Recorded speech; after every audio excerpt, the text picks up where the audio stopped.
Bonjour à tous et à toutes. On m'entend bien, j'ai l'impression.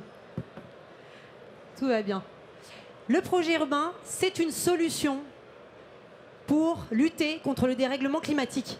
Cette question peut surprendre, en tout cas elle ne vous a pas découragé. Bienvenue pour ce débat qui s'ouvre sur la régénération urbaine avec un projet démonstrateur pour l'illustrer, le projet de Canebier-Villette. Et pour en parler, je suis très heureuse d'accueillir Louis Nègre, maire de Cagnes-sur-Mer et président délégué de la métropole Nice-Côte d'Azur, et puis Emmanuel Desmézières, directeur général de Bouygues Immobilier. Moi, je suis Olivia Conny-Lacoste, directrice RSE chez Bouygues Immobilier, et j'ai une conviction qui est la même que Bouygues Immobilier et qu'un certain nombre d'élus qu'on a interviewés en 2025, c'est que la régénération urbaine peut être une opportunité pour se loger sans s'étaler, 11 000 friches aujourd'hui en France, commerciales ou industrielles, et puis une opportunité d'adapter la ville au dérèglement climatique et aux nouveaux usages, et c'est ce qu'on va voir aujourd'hui. Alors ma première question, elle est pour vous, monsieur le maire. Aujourd'hui, la pression climatique pour vos administrés, pour vos citoyens, est-ce que vous la ressentez au quotidien? Est-ce que c'est une attente de vos parties prenantes? Alors, merci madame, merci à tous ceux qui sont là.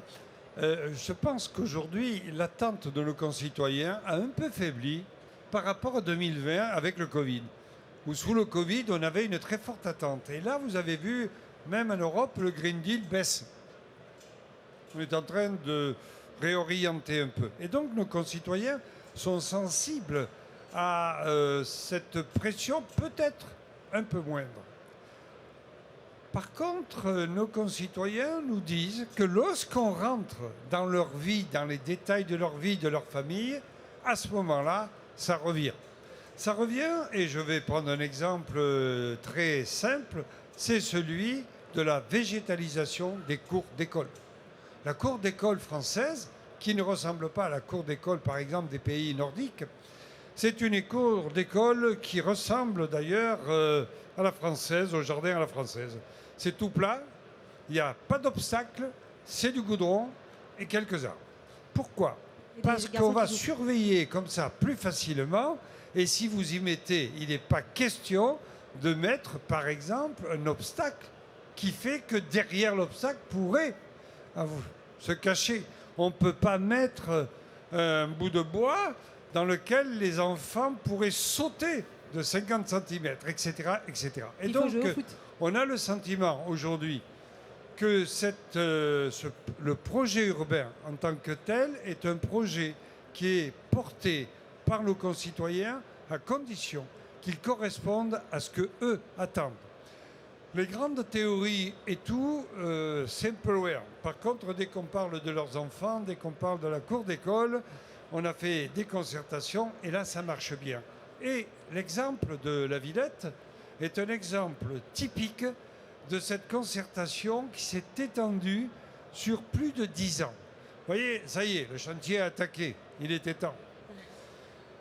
Il a attaqué, mais c'est depuis pratiquement même 12, puisque c'est en 2013 qu'on a lancé le programme, le concours et tout. Et donc, vous voyez, aujourd'hui, je dis toujours que pour qu'un maire sorte un grand dossier structurant, minimum 2 mandats.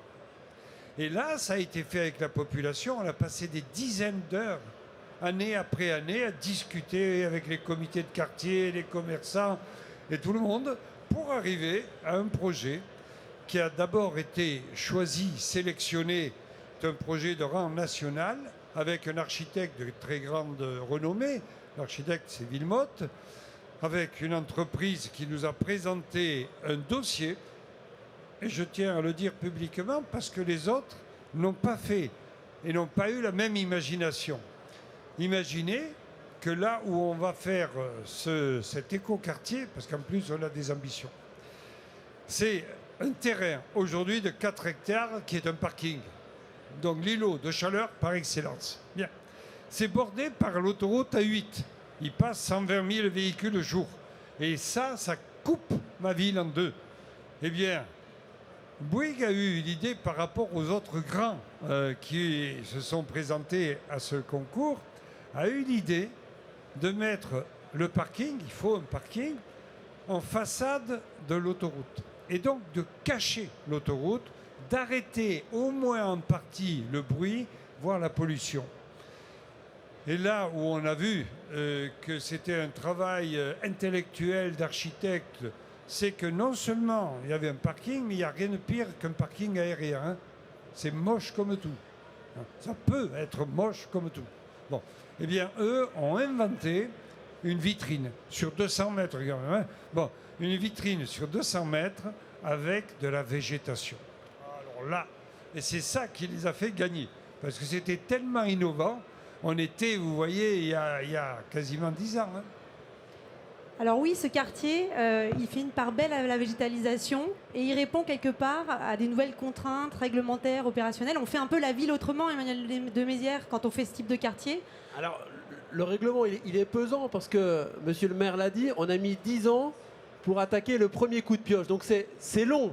Après, le règlement, il traduit aussi un enjeu, une réalité qui s'impose à nous, qui est celle de construire sur la ville constituée, qui est celle de transformer la ville.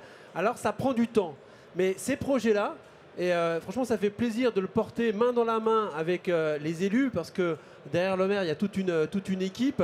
De le porter, ce projet, on le porte ensemble vis-à-vis de toute la population, parce qu'il coche toutes les cases. Je dis ce projet-là, mais il y a 11 000 friches en France. Donc, on va faire école de ce beau projet de Cannes-la-Villette. Il coche toutes les cases, parce que, 1, on dépollue.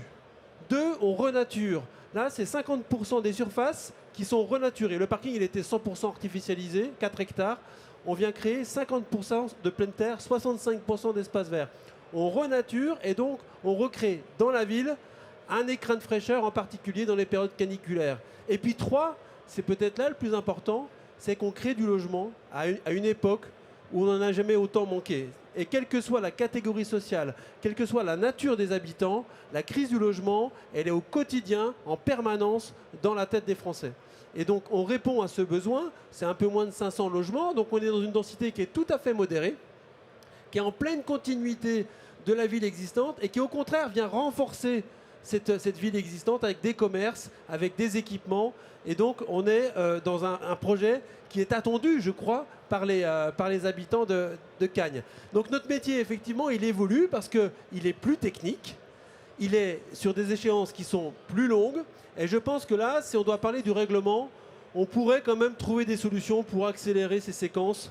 Quand on coche toutes les cases positivement, est-ce qu'il y a besoin de passer plus d'1 an pour faire une étude d'impact, 4 saisons, pour imaginer que quand on aura renaturé 50% du terrain, ce sera pas moins bien qu'avant. On peut peut-être aller un peu plus vite. Et vous le disiez lors de la première pierre, 10 ans après, vous étiez heureux de poser cette première pierre. Et donc, quelque part, il y avait un diagnostic initial et il y avait l'importance aussi de trouver des partenaires et une assurance sur le très long terme. Voilà, au départ, qu'est-ce que c'était le projet de Cagnes quand vous avez démarré et quel type de partenaire vous avez voulu trouver? Alors, le projet de Cagnes est un projet sur 7 hectares en centre-ville sur la Côte d'Azur. C'est rarissime d'avoir encore 7 hectares. Et alors, la première chose, je le disais tout à l'heure, c'est qu'on se retrouve avec une autoroute qui a massacré la ville. 2, vous êtes avec un parking où tout est artificialisé. Et comme le disait le directeur général, il n'y a qu'en France où on est capable de faire une étude. On est obligé, c'est les normes, on est obligé de faire une étude d'un an, 12 mois, pour constater que sur le béton ou le goudron, il ne pousse rien. Non mais 12 mois d'attente et l'écologue vient tous les trimestres, il regarde et il dit il ne pousse rien. Bien. Mais on le savait. Eh bien, vous êtes obligés dans notre pays, à l'heure actuelle, de subir ce genre de normes. C'est pour ça que les maires en ont ras-le-bol de la quantité industrielle de normes. Et le président des maires de France, mon collègue Lisnard de Cannes, disait que les codes ont explosé en l'espace d'une dizaine d'années. Pendant un siècle, petit à petit, ça grossissait, mais là, ça explose littéralement. Et on est tous soumis. Mais la conséquence, c'est que nous, c'est un parcours du combattant. Mais vous, vous attendez. Hein. Vous attendez que le logement sorte. Vous attendez que l'on puisse faire les travaux. Donc, nous, notre idée, ça a été de récupérer ces 7 hectares en centre-ville. D'une part, de faire en sorte que désormais, cette fracture à ciel ouvert qui est l'autoroute A8 puisse être masquée au moins en partie. La deuxième chose, ça a été de faire un quartier de ville. On ne fait pas du béton pour du béton. Moi, je ne m'appelle pas Bouygues. Bon. Donc, on fait autre chose. Béton bas carbone. Béton bas carbone. Voilà, oui. Voilà, on est en train de monter en gamme, il a dit, j'écoute. Bon, et donc, on fait un quartier de ville. Un quartier de ville dans lequel il va y avoir des commerces, il va y avoir des activités, il va y avoir du culturel. C'est un ensemble qui doit vivre et s'ouvrir sur la ville. Et donc, ça a été la vision. Et puis, à Cannes-sur-Mer, ça fait quelques années que je suis élu, donc on a créé depuis, on a été le premier sur les Alpes-Maritimes en 97 à créer un grand parc urbain le long de la Cagne. Bien. Puis maintenant, on est à 10 parcs urbains importants et tous les jardins de tous les côtés. Donc, on a précédé même cette volonté de nos concitoyens de végétaliser. Mais à cet endroit-là, vous avez la Cagne, qui est un petit cours d'eau méditerranéen classique, qui se balade en plein centre-ville dans un canal bétonné. Et donc personne n'en profite. Personne n'en ça, profite. c'est le moins qu'on puisse dire. Non, personne n'en profite. Et le béton, quand il fait chaud, ça chauffe. Bien. Et donc, vous avez, qui traverse la ville, un canal bétonné, années 70. Pourquoi? Parce que la théorie de l'État de l'époque était de supprimer les méandres, de mettre du béton en bas et sur les côtés pour que le coefficient de Sprinkler, j'ai appris ça, alors le coefficient de Sprinkler, je l'ai appris, c'est simplement pour que l'eau s'évacue plus vite. Elle va très très vite, donc toute l'eau qui tombe en amont, on l'amène à la mer. Bon, ça se défend, théoriquement ça se défend bien. Mais ça fait du béton. Donc qu'est-ce qu'on a fait? Ça a été le premier projet en France, à ma connaissance, de renaturation en milieu urbain d'une rivière. On a cassé tout le béton. Il y avait des épaisseurs comme ça. Et ce béton-là, on a remis la rivière avec une entreprise très spécialisée qui redonne du méandre à la rivière. Et puis, une fois qu'on a fait ça, qui a été, j'allais dire, labellisé par l'Europe, c'est une première a priori. Bon, et on a eu 70% de subventions de l'Europe. Donc, on peut en parler et remercier l'Europe. Et ça nous a permis de renaturer la rivière. Et puis à côté, j'avais 3 hectares. C'était un peu vert. On en a fait un parc urbain. Et donc, aujourd'hui, la conséquence, c'est quoi? C'est que vous avez transformé, grâce à ce projet-là, dans la première tranche, on a renaturé la rivière. Aujourd'hui, 3 ans après la renaturation, je retrouve dans ma rivière, où il n'y avait plus rien, les truites fario. Pour ceux qui pêchent un peu. Les truites fario.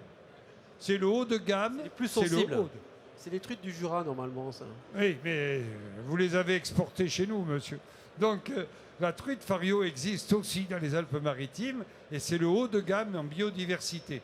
Eh bien, on retrouve des truites fario et la Fédération départementale de pêche nous a fait des études avant le béton, avant qu'on casse le béton. Avant, après. Et vous aviez un électroencéphalogramme plat.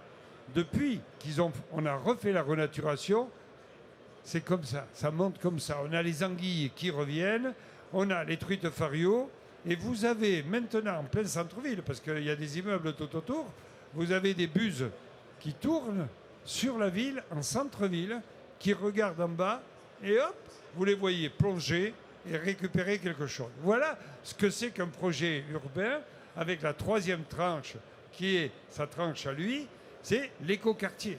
Parce que le quartier, lui aussi, on a une vision très ambitieuse. Voilà. Et donc, l'écoquartier, il est plus à même d'en parler. Non mais finalement, un écoquartier, c'est quoi? C'est un quartier qui apporte au plus grand nombre, y compris aux personnes qui ne vont pas habiter le quartier même. Parce que ce parc de 3 hectares, s'il est là, c'est bien parce qu'il a pu être financé par la construction qu'on va faire sur les 4 hectares de parking. Et donc c'est ce qu'il faut intégrer dans les projets d'ensemble. Et c'est pour ça qu'on est très précautionneux. d'attaquer ces entrées de ville avec ces projets urbains qui sont des projets mixtes. Et on fait une grande place à la nature. La nature, elle a une double vertu. Elle a une vertu d'agrément, parce que c'est un parc, on pourra y prendre du plaisir, s'y promener. Et puis, en cœur d'îlot, elle a l'autre vertu aussi, c'est d'abaisser d'environ 5 degrés la température en période caniculaire. Et ça, c'est très précieux. À ça, on vient ajouter, donc pour les habitants, cette fois-ci, un confort d'usage qui permet d'avoir des logements qui sont conçus justement pour être traversants, pour être dans une isolation qui leur permette d'avoir ce gradient de température qui soit supportable, y compris en 2050. Et l'enjeu aujourd'hui, c'est de construire des villes qui seront des villes refuges. Et on a parlé de l'eau. L'eau, c'est aussi un sujet. C'est-à-dire que l'eau, à la fois, il faut s'en protéger, et en particulier chez vous, monsieur le maire, on a des catastrophes tous les... et la dernière n'était pas si lointaine que ça. Et donc, il faut être capable de s'en protéger. Et ça, l'infiltration est quelque chose à la parcelle qui permet aujourd'hui d'éviter de rejeter dans le réseau public des quantités qui ne peuvent pas être admissibles. Et puis, il faut aussi il faut aussi préserver la ressource en eau. Et donc, c'est la réutilisation, c'est le recyclage de l'eau.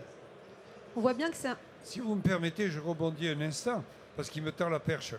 Mais la rivière, la Cagne, 360 jours par an, il y a un filet d'eau. Mais pendant 5 jours, ça peut monter. Ça va très très vite. Chez nous, la rivière, on a une demi-heure d'alerte. Une demi-heure pour prévenir les gens que l'eau va monter à une vitesse grand V. Et donc, cette rivière-là, qui sort de son lit de temps en temps, eh bien, grâce au projet urbain que nous avons élaboré, eh bien, on a fait le grand parc à côté, la renaturation et le grand parc qui va servir de bassin d'expansion. Alors, c'est gagnant-gagnant. Pourquoi ? Parce que ça fait baisser le niveau de la rivière en centre-ville. Et donc, on peut construire dans un secteur où ce sera effectivement beaucoup moins inondable. Toutes les études, toutes les cartes que nous avons faites avec les services de l'État confirment que ce projet urbain diminue le risque d'inondation en centre-ville. Voilà un autre bienfait de ce projet. Finalement, vous parlez d'un véritable écosystème qui se recrée avec des complémentarités, et on n'est pas étonné que ce quartier soit le seul écoquartier de niveau 2 dans les Alpes-Maritimes, qu'il soit labellisé Biodiversity Ready. Et donc, on a bien compris avec vos interventions que tout est fait aussi pour l'adaptation, pour lutter contre le dérèglement climatique et avoir un climat propice et vivable. On est allé un peu plus loin sur ce quartier aussi, sur la question de l'atténuation, c'est-à-dire qu'on n'oublie pas de diminuer les émissions de gaz à effet de serre pendant cette construction. Je ne sais pas, Emmanuel, si vous voulez nous en dire un mot. Si, c'est important. Nous, on s'est inscrit dans une trajectoire de diminution des rejets de gaz à effet de serre. Et pour être crédible, on l'a fait labelliser par un organisme externe qui s'appelle le SBTI, qui est un organisme international et qui donne son tampon sur le calcul des bilans carbone de toutes les opérations tous les ans. Et on s'est engagé en 10 ans, entre 2020 et 2030, d'abaisser de plus de 30% nos rejets de gaz à effet de serre. Et donc pour mesurer, il faut le faire avec des outils dans la caisse. Et nos outils, c'est cette conception architecturale, bioclimatique d'une part, j'en ai parlé, mais aussi avec les matériaux. Donc il y a ou les matériaux biosourcés, ou alors des bétons bas carbone. Et dès le départ, on a senti que c'était important, que le bois ne pouvait pas être la seule solution de la construction en France, parce qu'il y a beaucoup de travers quand on tire le fil de la filière bois. Déjà, d'une part, elle n'est pas française pour la plupart du temps, et puis ensuite, elle amène à des surconsommations de matières qui sont gigantesques. Le béton bas carbone est une solution intéressante. Celui qu'on a utilisé sur Cagnes, un béton que l'on travaille depuis le début avec la société Hoffmann, qui est une société innovante, il émet 5 fois moins de carbone qu'un béton traditionnel. C'est 8500 tonnes d'économisées sur le chantier. Alors, ça ne nous dit rien, 8500 tonnes, mais quand on ramène ça à la consommation électrique du quartier, c'est 2 ans de consommation. Et donc, c'est vraiment significatif.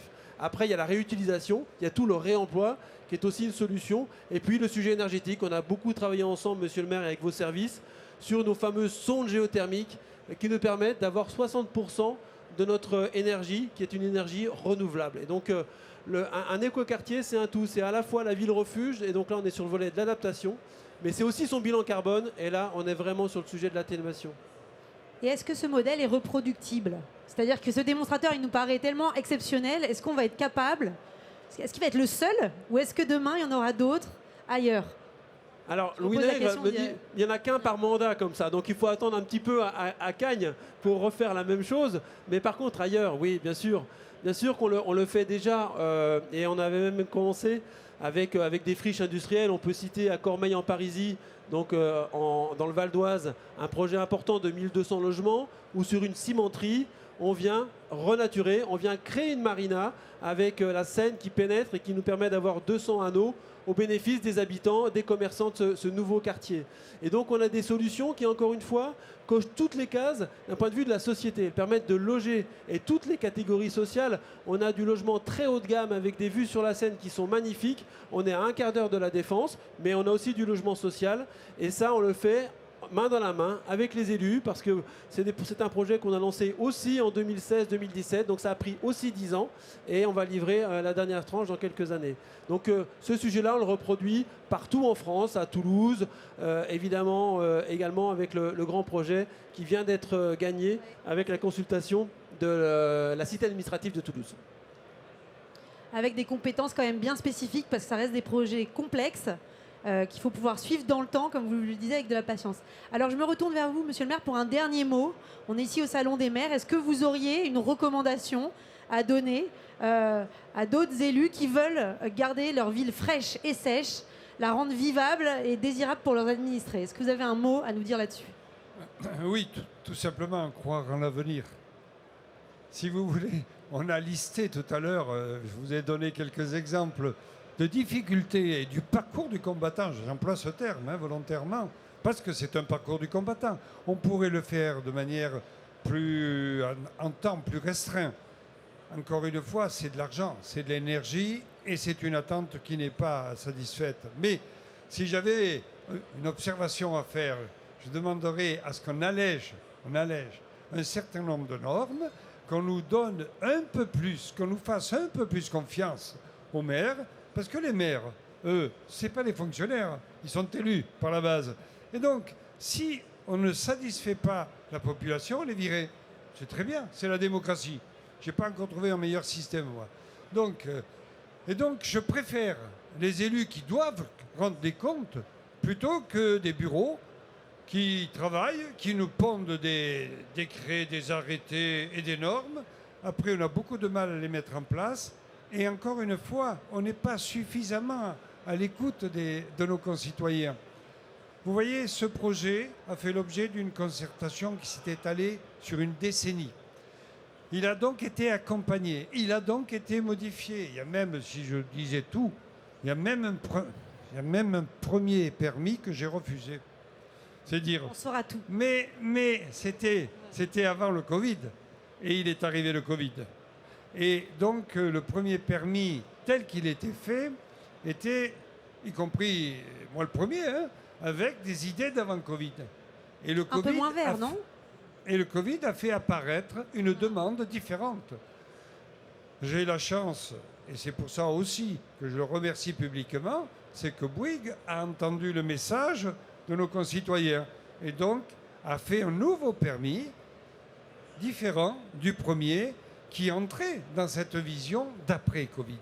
Ce projet-là est un projet exemplaire à ce niveau, parce qu'il est d'après-Covid. Vous avez entendu toute la qualité des matériaux, la recherche, bon, sans compter le photovoltaïque dont j'aurais pu vous parler, sans compter le fait que nous avons été expérimentaux à Cagnes-sur-Mer, parce que je lui ai imposé de mettre des prairies végétalisées sur les toits. 5300 mètres carrés de toiture. Je détruis, Pas mal. je détruis effectivement l'emprise au sol d'un immeuble, détruit effectivement la vie. Bon, pour sauver la biodiversité, ou du moins pour tenter de ne pas trop dégrader la biodiversité, eh bien, j'ai imposé aux promoteurs à Cagnes-sur-Mer qu'ils prennent de la terre arable, qu'ils la mettent sur le toit, et j'ai fait des études basiques avec mes services techniques, mes jardiniers à moi, parce que quand j'ai consulté les augures et les grands spécialistes, ils n'ont pas été capables de me donner quelle est l'épaisseur de terre nécessaire pour que, sans arrosage, sinon ça ne marche pas. Si vous mettez l'arrosage, la deuxième année, l'Assemblée générale de l'immeuble vous dit on arrête, ça dépense trop. Bien. Donc il faut trouver un système. Et donc c'est l'épaisseur de la terre qui va vous indiquer que au mois d'août, eh bien, si vous montez sur un terrain comme ça, chez nous c'est carbonisé. C'est jaune de jaune. C'est de la paille. Et puis, à partir de la fin septembre, commence à pleuvoir. Et là, vous regardez, et donc j'ai construit des jardinières dans les services techniques qui servent de laboratoire il y a 5 ans déjà pour savoir quelle était l'épaisseur. Je peux dire aujourd'hui que si nous mettons 50 cm de terre, il faut 50. On a testé à 20, on a testé à 30, elle souffre la plante. À 50, la plante est carbonisée au mois d'août et elle recommence à vivre au mois d'octobre. Et là, si je vous montre les photos, tous les mois, on m'envoie les photos de mes jardinières où je surveille. Et en même temps, maintenant, mes jardiniers sont pris au jeu. Ils calculent la quantité d'eau qui rentre dans les jardiniers. Ils regardent combien il en sort. Qu'est-ce qu'on peut récupérer là derrière? Enfin, c'est extraordinaire. Ce projet urbain est un projet aussi avec de l'innovation. Et aujourd'hui, je vois que mes collègues et d'autres promoteurs appliquent cette technique de retrouver une prairie sur le toit qui est inaccessible aux gens. Vous mettez non pas du régras anglais, surtout pas, vous y mettez ce qui pousse vulgairement le long de nos routes de chez nous. C'est des plantes autochtones qui sont habituées depuis quelques millénaires à résister à un climat sec l'été. Vous plantez ça, ça pousse, et une fois que c'est parti, terminé, vous n'avez plus rien à faire, montez 1 à 2 fois par an dessus, et vous regardez si vous n'avez pas un baobab qui est en train de pousser. Merci beaucoup pour vos interventions. Merci, monsieur le maire. Juste un dernier mot pour remercier monsieur le maire. Nous ne sommes que le bras armé des élus. Et pour faire un projet de cette ambition-là, il faut une vision, vous l'avez eu. Il faut aussi du courage, mais je suis sûr que vous en serez récompensé, monsieur le maire. Merci.